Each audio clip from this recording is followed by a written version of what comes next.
ఆనాడే ఆలోచన చేశాం.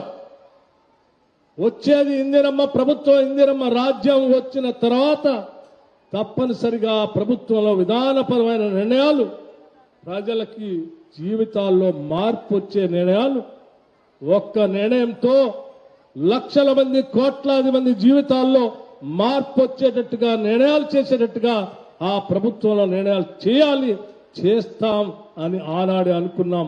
అనుకున్నట్టుగానే ఈరోజు రాష్ట్ర వ్యాప్తంగా ఉన్నటువంటి లక్షలాది మంది పేదవాళ్లకు 4,50,000 ఇళ్లు ఒకటేసారి శాంక్షన్ చేసి 22,500 కోట్ల రూపాయల నిధులు శాంక్షన్ చేసి మొదటి సంవత్సరం ఈ రాష్ట్రంలో ఆ శాంక్షన్ చేసి ఇల్లు మొదలు పెడుతున్నప్పుడు ఆ రోజు కలిగినటువంటి తృప్తి ఏ రోజు కలగలేదు నా రాజకీయ జీవితంలో.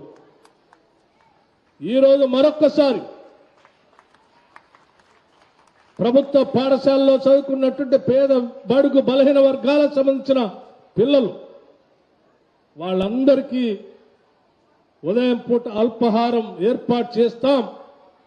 ఇంటర్మీడియట్ చదువుకున్నటువంటి విద్యార్థులకు మధ్యాహ్న భోజనం కూడా పెడతామని ఆనాడు చెప్పినట్టు మీదుగా ఆనాడు బడ్జెట్లో ప్రవేశపెట్టే కాదు, ఈ రోజు ఆ కార్యక్రమాన్ని మొదలుపెట్టి ఆ పిల్లలతో కూర్చొని తింటున్నప్పుడు కలిగినటువంటి తృప్తి నాకు ఈ రాజకీయ జీవితంలో ఎప్పుడూ లేదు. ఈ రోజు నేను పొందినటువంటి అనుభూతి.